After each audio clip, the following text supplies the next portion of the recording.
Hello friends, in today's lesson, we will talk about expressions and statements and how expressions are evaluated. The lesson will begin by citing some examples of expression usage, followed by defining expressions and statements. And we will move on to the steps required for evaluating an expressions. Evaluating an expression involves an understanding of operator precedence and their associativity, which is also discussed in details, followed by a quick discussion on implicit and explicit typecasting. The lesson concludes with the constant expressions or compile time constants.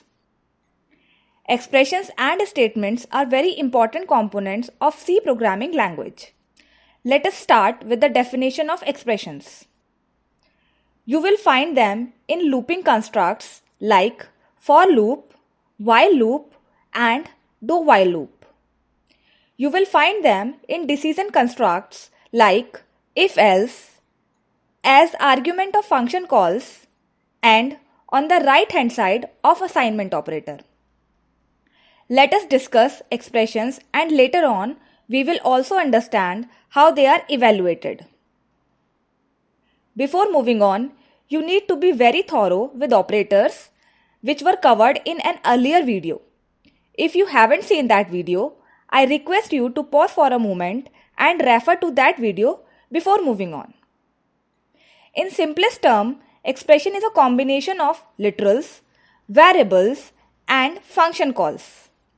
Let us see some examples to understand better.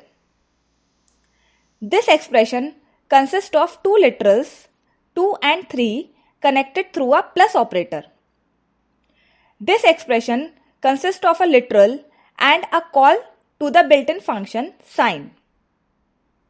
This expression is simply a call to built-in function printf.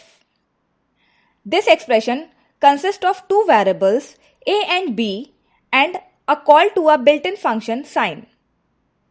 It is to be noted that before using this expression, anywhere in your code, a and b has to be defined somewhere. Otherwise, it leads to a compile time error. These two expressions consist of literals and variable connected through logical operator. These are all examples of expressions. All of them can be evaluated to a value. Some of them will evaluate to an integer value, while other will evaluate to a float type value. We have seen some examples of expression. Now we will see some examples which may appear to be an expression, but they actually are not, as per our definition. We have seen that expression can involve call to functions, but call to those functions which do not return anything are not expressions. For example, this is not an expression because fun return void. Statements involving definition are also not considered expressions. For example, this is not an expression because it involves a definition. The status of sentences involving assignment operators need special mention.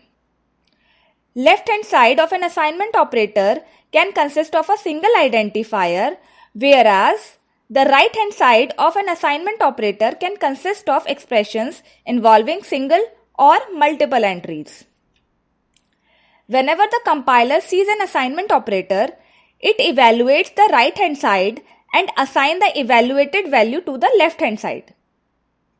After evaluation and assignment of the evaluated value to the variable on the left hand side, it can be imagined that the entire sentence has been replaced with the variable on the left hand side with the updated value. We have thoroughly explained expressions and now we are in the position to define and briefly explain statements.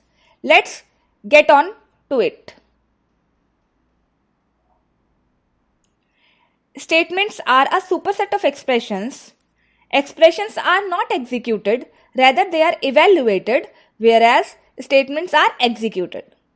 Loosely speaking, every executable sentence is a statement. For example, expressions when terminated by a semicolon become a statement. For example, all these sentences are statements.